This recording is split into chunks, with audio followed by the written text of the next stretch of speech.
Hello everyone, welcome back to my YouTube channel. स्वागत है आप सभी का। और इस यूट्यूब चैनल पे फाइनली ये वीडियो आ गई है जिसका मैं काफ़ी दिन से आवाज़ सेइंग कि आज डालूंगा, कल डालूंगा, जल्दी डालूंगा। तो फाइनली ये वीडियो आज फाइनली आ चुकी है ना। We will upload this video finally.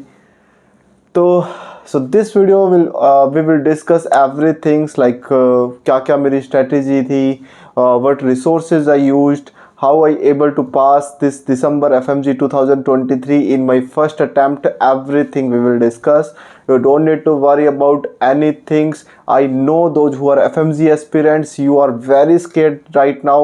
जो मैं पिछले 6 महीने में था, है ना, पिछले 6 महीने में that time I was scared. I was also calling my seniors कि कैसे होगा, क्या होगा, बिकॉज डर सभी को लगता है ना, और डर लगना भी अच्छी बात है।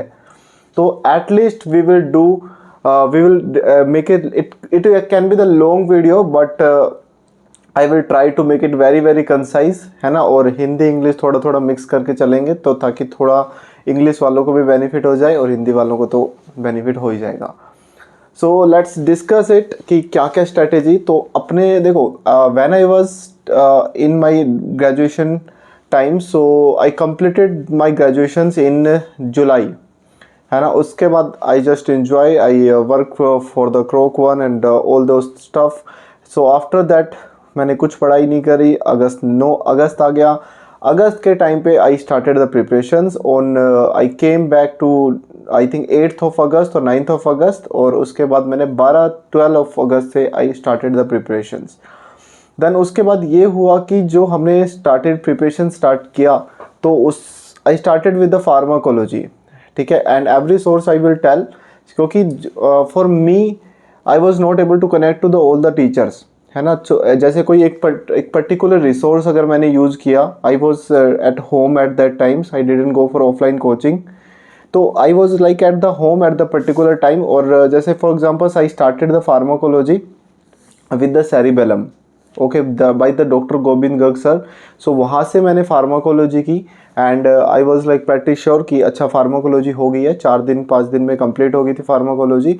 After that I did the orthopaedics, but ortho मेरी इतनी अच्छे से नहीं हो पाई थी, वो अगेन मैंने अपूर्व मेहरा सर से किया था from the cerebellum.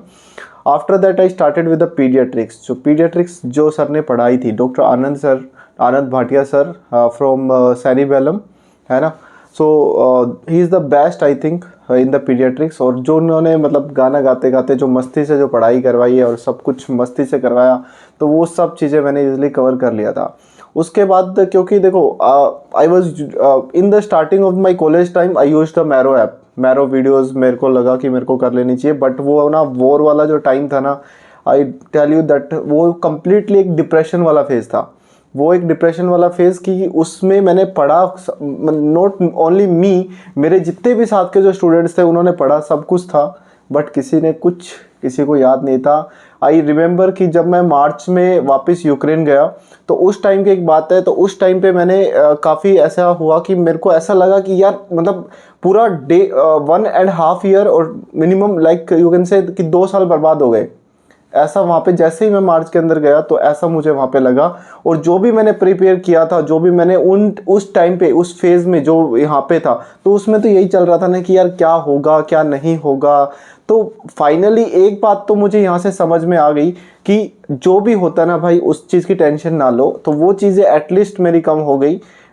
Just I go for the positive things, है ना। So what who are watching from the Ukraine और एनी अदर थिंग, चाहे कोई भी whatever the conditions you have, चाहे वह कोई फाइनेंशियल कंडीशन हो या फिर कोई भी ऐसी कंडीशन, चाहे अगर द वॉर की एरिया की या फिर कोई भी ऐसी कंडीशन हो ना, जस्ट बी रिलैक्स, सब कुछ अच्छे से होगा and you will get what you want. But B patience, है ना। वो कुछ टाइम आता है हर किसी की लाइफ में, you will get the depression phase and all those phases, but believe me everything will be fine. And after that I started preparation for the paediatrics. फिर पीडियाट्रिक्स के बाद मैंने देखा कि जो सेरिबेलम के अंदर थे, तो ओबीजी, सर्जरी और ये सब लास्ट में थे, और तब मेरा किया हुआ कि यार इतना तो लास्ट में नहीं कर सकता, ओबीजी सर्जरी एटलीस्ट कोई तो मेजर सब्जेक्ट जो ऐसा हो जो जल्दी से मेरा क्लियर हो जाए, है ना। क्योंकि मेजर सब्जेक्ट्स तो बहुत, और टाइमिंग स्टार्टिंग में ये था कि दिसंबर के अंदर एग्जाम होगा, but that will not happen, that वीन एबल टू नो कि ये अक्टूबर के अंदर, आई थिंक अक्टूबर और नवंबर में, कि ये वाला एग्जाम जो है वो जनवरी में होगा। तो दैट वाज द टाइम। फिर उसके बाद मुझे लगा कि यार ये सब्जेक्ट्स मुझे कहीं से करने चाहिए, तो मैंने वहाँ पे रैपिड रिवीजन देखा। I was not able to connect, क्योंकि थोड़ा सा मैंने पहले सर्जरी जो वीडियो है वो मैरो से डॉक्टर रोहन खंडेलवाल सर से किया हुआ था, थोड़ा मैंने ओबीजी मैंने कम्प्लीटली साक्षी अरोरा मैम से पहले किया हुआ था, बट वो भी नोट्स वगैरह सब यूक्रेन में रह गए, कोई काम नहीं आया, है ना। तो रिवीजन के लिए again I can't make the notes from the video. No doubt कि मैरो इज़ द वास्ट, ठीक है, लेकिन आप Marrow is a good platform, but you can't able to score, like not able to complete the video in the 4 months, है ना। But अगर कोई starting से अगर मैरो यूज कर रहा है, then stick to the Marrow, no doubt it will be the worth it. Do the rapid revisions and everythings, you will gonna clear it very easily. But for me there was a major task कि यार surgery कहाँ से होगी, ओबीजी कहाँ से होगी, ये सब चीज़ें मुझे कोई टीचर अच्छे से, मतलब मैंने सर्जरी जो है रिवीजन वीडियो, बट वही एक दिमाग में एक चीज़ चली हुई थी, इज इट इनफ कि रिवीजन वीडियोस जो है वो इनफ रहेंगी या नहीं रहेंगी। क्योंकि उस टाइम पे ना ऐसा लगता है कि हमने कभी एग्ज़ाम दिया नहीं है, एफएमजी वाला एग्ज़ाम हमने दिया नहीं है, तो एग्ज़ाम टाइम तक आपको ये लगेगा कि यार ये चीज़ें इनफ हैं या ये चीज़ें बहुत मतलब मेरे एग्ज़ाम में आएंगी नहीं आएंगे, that is a normal thing, है ना। But don't waste your time, कि कोई भी अगर ऐसी चीज़ें आपको लगती है ना कि यार ये चीज़ें होंगी वो होंगी, ये जो टीचर पढ़ा रहे हैं जो ये सब चीज़ें आएंगी एग्ज़ाम में या नहीं आएंगी, सी अगर कोई teacher, they are the very experience teacher, जो so just stick to it, जो भी वो पढ़ा रहे हैं ना जस्ट स्टिक टू इट, और वो उसको अच्छे से रिवाइज करो। बेटर जितना भी आप अच्छे से रिवीजन करोगे ना, better you will get. So better यही है कि तुम अच्छे से उस चीज़ को रिवाइज करो, बार बार में रिवाइज करो, जितना अच्छे से रिवाइज करोगे वो हेल्प करेगा तुम्हें एग्जाम में रिकॉल में, वो अच्छे से रिकॉल हो जाएगा तुम्हारे एग्जाम में। बट इफ़ यू अगर रिवीजन अच्छे से नहीं हुआ ना, सो वो चीज़ें ना धुंधली धुंधली नज़र आती हैं, और धुंधली धुंधली वो सब कॉन्शियस माइंड में कहीं ना कहीं फिर निकल ही जाती हैं, है ना। So revision is the best things that you need to do every time. So after that I started with the like surgery मैंने कर रहा था, तो मैंने my friend was on the mist, so I took the help of her, और उसके बाद मैंने वहाँ से विनीत गुप्ता सर से surgery, and after that OBG मेरे को वहाँ से थोड़ा ज़्यादा लगा कि, और थोड़ा ये भी था कि यार वो एफएमजी मटेरियल्स, एफएमजी थिंग्स पढ़ाते हैं कि एफएमजी से रिलेटेड ही सब कुछ होता है उनका, तो इस वजह से मैंने आई चूज़ कि यहाँ से ही कर लेते हैं। और नोट्स वगैरह मेरे पास, I took the print of the all the notes, और वहाँ से मैंने कर लिया। उसके साथ साथ मैंने ओबीजी की रिवीजन वीडियो जो साक्षी अरोरा मैम की थी वो भी थोड़ी की थी, और वो मैंने पहले से भी किया हुआ था साक्षी अरोरा मैम के लिए, तो वहाँ से भी मेरे को काफ़ी हेल्प मिली। बट मैंने विनीत गुप्ता सर से जब मैंने सर्जरी पढ़ी तो it was like I was more connected, तो अच्छे से जो रिवीजन मटेरियल था, जो कंसाइजली जो सब कुछ रिवीजन होना था, क्योंकि I have the limited time, मुझे ये लग रहा था कि I have the just September October November, दिसंबर में तो एग्ज़ाम ही है। सो मैंने सोचा that is the good things I need to do. So after that I did with the doctor Vineet Gupta sir, और उसके बाद ओबीजी मैंने किया from the doctor Amit Gupta sir से। फिर इसके बाद था कि मेरा मेन फोकस यही हो गया था कि यार first I need to completely कि जो मेजर सब्जेक्ट है ना उनको पहले कर लो। तो मेजर सब्जेक्ट्स, क्योंकि उससे पहले आई वाज फोकसिंग कि माइनर सब्जेक्ट्स हो जाएं, है ना। फिर एक सीनियर था मेरा भाई अपना डॉक्टर अनमोल बंसल, ठीक है, उसने भी काफ़ी हेल्प की मेरी कि भाई ये वाली जो चीज़ें हैं ना कि सब मेजर सब्जेक्ट्स पहले निपटा ले, ठीक है। तो मैंने सबसे पहले यही किया, I did the all the major subjects first, तो उसके बाद I took the PSMs. The PSM I took from the cerebellum, तो जो लाइव वीडियोस थी I always watch those videos, I think 6 days videos was there. तो मैंने एक live, देखो पीएसएम करने का सबसे अच्छा तरीका है कि जब भी आप पीएसएम कर रहे हो ना उसके तुरंत आप उसको रिवाइज कर लो, मैंने अपने 2 फ्रेंड्स की हेल्प ली थी, और उन फ्रेंड्स को मैंने पूरी पीएसएम सुना दी। मतलब जैसे फॉर एग्जांपल फर्स्ट डे आपकी कोई भी आपने पीएसएम का कोई भी टॉपिक आपने पढ़ लिया, उस पीएसएम के टॉपिक को आप अपने फ्रेंड से कनेक्ट करो, उसने भी वही टॉपिक अगर पढ़ा हुआ है तो दोनों आपस में ना सुन लो, कि भाई ये वाला चीज़ है, वैक्सीनेशन, ये वैक्सीनेशन है, ये एपिडेमियोलॉजी होती है, और उससे आप क्वेश्चन पूछो what is incidence rate, what is the cohort study, what is the case control study, तो इससे आपको कंप्लीटली रिकॉल रहेगा काफ़ी लंबे टाइम तक। उसके बाद आप जैसे ही पूरी आपको डे बाय डे उसको रिवाइज कर लेना है, और उसके बाद आपको ये करना है कि जैसे ही कंटिन्यू उसको कर रहे हो, ठीक है, उसको आप कंप्लीटली, जैसे 6 डेज के अंदर आपकी पीएसएम कंप्लीट हो गई थी वहाँ पे, तो 6 डेज के अंदर अगर आपकी पीएसएम कंप्लीट हो रही है तो 6 डेज के बाद उसको आप पूरे को रिवाइज कर लो। डेली टारगेट ये रखो कि जितना डेली हुआ है उसको अपने फ्रेंड के साथ या फिर अपने फ़ोन में रिकॉर्ड कर लो, है ना, फ़ोन में रिकॉर्ड कर लो कि ये चीज़ें होती हैं। मम्मी को सुना दो, मम्मी को सुना दो, पापा को सुना दो, दीदी को सुना दो, भाई को सुना दो, किसी को भी सुना दो, बट सुना दो। क्योंकि मेरे तो मम्मी को मैं साथ में बैठाता था और एक सिस्टर है उसको साथ में बैठाता, तो सब कुछ मैं उनको सुना देता था, तो उससे मेरे से बहुत हेल्प मिली है।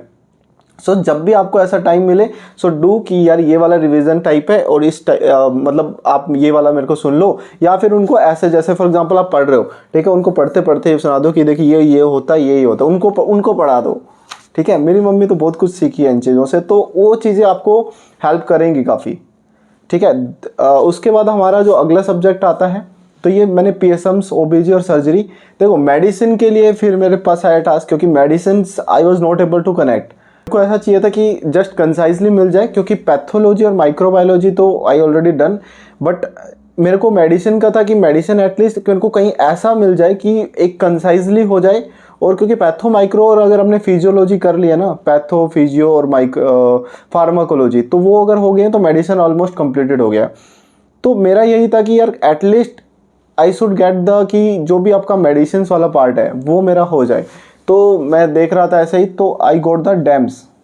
अब यू विल से कि यार इसने तो सारे कर दिया, बट ऐसा नहीं, but see multiple resources you can see, but एक जो लाइक पर्टिकुलर टीचर है वो आपका सेम होना चाहिए। ऐसा नहीं है कि आप आज ओबीजी डॉक्टर साक्षी अरोड़ा मैम से पढ़ रहे हो, कल डॉक्टर अमित गुप्ता से पढ़ रहे हो, फिर उसका फ्री प्लेटर से पढ़ रहे हो, ऐसा नहीं करना है। इफ़ यू आर लाइक अगर कोई सब्जेक्ट नहीं समझ में आता यार, there is a lot of the things, है ना, कुछ चीज़ें हमसे मैच नहीं हो पाती, किसी टीचर से हमारी वाइब मैच नहीं हो पाती, तो इट्स बेटर कि अगर हमारे पास अदर चॉइस है then we will use that, है ना। बट अगर उसको यूज कर रहे हो तो एक आपका एक पर्टिकुलर एक सिनेरियो होना चाहिए कि हाँ अगर मैं इसको यूज कर रहा हूं तो इसी से ही क्वेश्चन वगैरह सब कुछ प्रैक्टिस इसी से ही करना है, ठीक है। वो चीज आपको एक मेंटेन करके रखना पड़ेगा अगर आप ऐसा प्रोसेस यूज कर रहे हो। अगर आप किसी ऑफलाइन कोचिंग के अंदर हो या फिर कैसी कोचिंग है तो do that.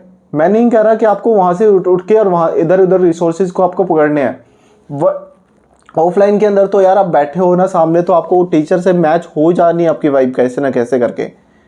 But online students के लिए पॉसिबल थोड़ा सा ये होता है कि यार आपको कोई सब्जेक्ट नहीं समझ में आता, you can go for another subjects, but उस टीचर से ही करना है। फिर आपको revision everything you need to do from that teacher only, don't change that teacher, है ना। रिसोर्सेज ओके ठीक है, अगर कोई सब्जेक्ट आपको एक ऐप के अंदर नहीं समझ में आ रहा, अगर आपको कहीं से कोई क्योंकि हो सकता है ना कि आपको सारे के 19 सब्जेक्ट हैं यार, एक दो सब्जेक्ट थोड़ी ना, 19 सब्जेक्ट हैं, तो 19 subject you can do from anything. After that medicine I got the DAMS. तो डैम्स के अंदर there is a free things, free trial was there. So there was a Dr. Arvind and one was like doctor about the doctor from the neurology department, है ना। So I watched all those videos. There was something FMZ batch was there, so वो मैंने किया। वो I think 27 hours के 3 videos थे in neurology and cardiology, and that was the best। जो उन्होंने JVP वगैरह जो डॉक्टर अरविंद सर ने डैम्स में जो भी अच्छे से कराया, that is the like more worth it for me, है ना। लास्ट में मैं रिवाइज करके गया था और जेवीपी से क्वेश्चंस आए थे, और कुछ क्वेश्चंस आपके जैसे यूट्यूब वगैरह पे। फिर यूट्यूब पे I took the doctor Santosh Patil sir.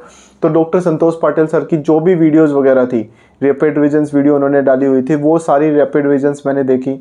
उसके साथ साथ डॉक्टर संदीप सर की भी कुछ आई थी रैपिड रिविजन्स टाइप में। तो वो क्योंकि मेडिसिन तो एक बहुत एक फैला हुआ सब्जेक्ट है, ठीक है, तो और इट्स लाइक वास्ट सब्जेक्ट, तो आप उसके लिए आप यूज कर सकते हो। एंडोक्राइनोलॉजी मेरी स्टार्टिंग से थोड़ी सी अच्छी थी, है ना, और मैंने अपने कॉलेज टाइम के अंदर भी की हुई थी कुछ सब्जेक्ट्स, तो वो कुछ टॉपिक्स ऑफ द मेडिसिन्स, तो वो सब्जेक्ट्स मैंने अच्छे से क्लियर हो गए थे। तो उसके बाद अगर आपका पास एक 50 मिनट की एक वीडियो आई थी डॉक्टर प्रियांश जैन की, तो वो मैंने जस्ट 20 मिनट्स की देखी थी, बट 20 मिनट्स में भी 2 क्वेश्चंस मेरे एग्जाम में आ गए थे।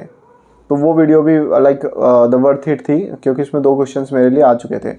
ठीक है, वो काफ़ी हेल्प मिला उसमें। एक तो कार्डियक टेम्पोनेट वाला क्वेश्चन था, पेरिकार्डाइटिस, सो वो एक क्वेश्चन था, और एक question about the drugs, about the procainamide and all.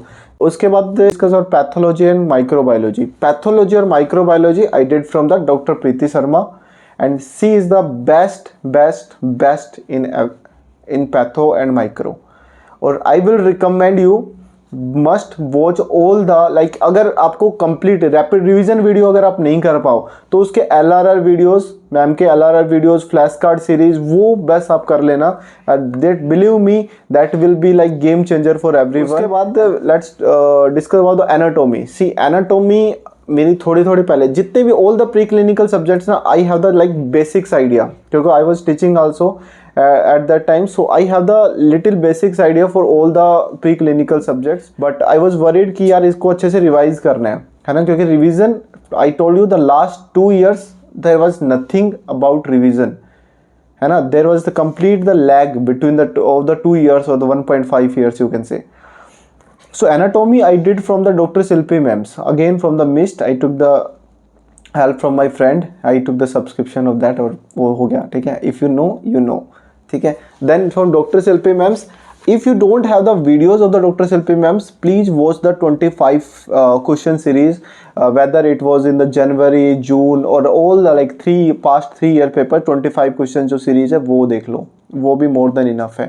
Believe me, like last two exams, I don't know about the previously one, but last 2 exams I saw the questions from directly from the ma'am videos। 17-15 questions was there directly, और जो images ma'am ने करवाई थी YouTube पे, only I am talking about YouTube. देखो first time मैंने जो revise किया था वो पूरा मैंने मिस्ट वाले ऐप से किया था, but secondly I did from the like जितना भी जो यूट्यूब पे वीडियोस वगैरह थी वो सब मैंने सिर्फ वही वीडियोस करी थी ड्यूरिंग माई रिविजन टाइम, क्योंकि लास्ट टाइम पे I was just little bit ill, so वो ज़्यादा कवर नहीं हो पाया मेरे से, but still I maintain the 12 hours और the 10 hours study every day. जी, उसके बाद जो सब्जेक्ट है वो है फिजियोलॉजी। तो फिजियोलॉजी, रिमेंबर कि जो फिजियोलॉजी जैसे आप कर रहे हो तो फिजियोलॉजी आप रैपिड रिवीजन कर लो कहीं से भी। सो फिजियोलॉजी में there are some reflexes are there, है ना, some abnormal movement is there, so do that things. अगर रिफ्लेक्सेस वगैरह वो सब चीज़ें अगर इजिली से कवर अप हो जाती हैं, then do those things. No need to worry about the physiology. Do the rapid revisions, do the previous year questions. Whatever the subjects you left, do the previous year questions. Okay. After that, let's talk about the ophthalmology. See, ophthalmology you can do from the where I did ophthalmology. I did from the in the my college times. I did from the Marrow, you know, from Dr. Utsav Bansal. But after that again the notes was there in Ukraine. तो it I have the little basics idea कि ऐसा ऐसा होता है, क्योंकि जो जितने भी आपके वो heteronymous hemianopia, homonymous hemianopia, all those things I know every from the starting, है ना, वो चीज़ें I have the little basics idea. But ophthalmology बस वही मेरे को अच्छे से आता था, उसके अलावा आई कांट से कि मेरे को अच्छे से रिवीजन था। तो for revision I was seeing and I so the pre platter videos on the YouTube from the Dr. Ruchi Rai from the pre-platter, so I saw the videos on the YouTube, and this video was very helpful for me. There was a 3 and I think 4 hours video, and from that point of view, and it was very clear. My concept was clear, everything was clear from that thing. So the biochemistry I started with the, like I have the very good biochemistry from my college time, है ना। और वो मतलब पता नहीं क्यों, but सभी को ऐसा लगता है ना कि बायोकेमिस्ट्री एक बेकार है, अच्छा से मज़े नहीं आते, but biochemistry was good for me. I don't know how, but it was good, but there was some clinical questions, so I think I would able to make the around out of 15 questions, I would able to make that 12 or 13 questions, 2 questions I don't know, but out of 12-13 questions was there that I would able to make it. PSMs I told that from the Dr. Vivek Jain sir I did, and okay. Then after that we have the ENT. The ENT we have our greatest, that is Dr. Rajiv Dhawan sir. He is the best, no doubt, and many questions came directly from his notes, and you will get everywhere all the Dr. Rajiv Dhawan sir's video in every platforms you can get. I think he is the everywhere. He is the one legends, or we can say who changed our name from FMG to the ITMD, the International Trained Medical Doctors of India. So I think that is the best things we got from the Dr. Rajiv Dhawan sir. I met him personally, so I'm very thankful to him as well. During my break time, I was studying the ENT topics, and out of that, four questions directly came in my the next exams, next part 2. So it was more beneficial for me. After that, we have the forensic medicine. So forensic medicines, you need to do the LRR. If you can't do the whole things, must do LRR from the pre-pledder, or you can do from like Akhilesh Jamad sir, that you can do from the forensic medicines, or forensic medicines rapid revisions from the pre-pledder you can do, or you can see the LRR or the flashcard series of the Dr. Akhilesh sir. That is the more than enough, I think, because for forensic medicine you must do, because from the forensic medicine actually it is interested. कुछ seniors बोलते थे कि यार forensic interesting है, but in the starting I was feeling कि यार interesting है, forensic interesting है, I don't know how, but बाद में जब अच्छे से उसको पढ़ लोगे ना, believe me that will become interesting, है ना, वो interesting लगती है. So I don't know why, but मज़ा आता है उसको पढ़ने में फिर. So you can easily grab the 10 marks from the forensic. After that, the next question is how many GT I gave, and how many questions I solved during my FMG preparations. All these GT things and all we will discuss in another video, and in the separate video, and I will upload after this part, and everything we will discuss about what the questions I did, and what like the finals exams looks like. So everything we will discuss there. I hope this video help you. Please, if you are new here, then please consider the subscribe button and share video. Hare Krishna, Radhe Radhe, goodbye, take care, see you.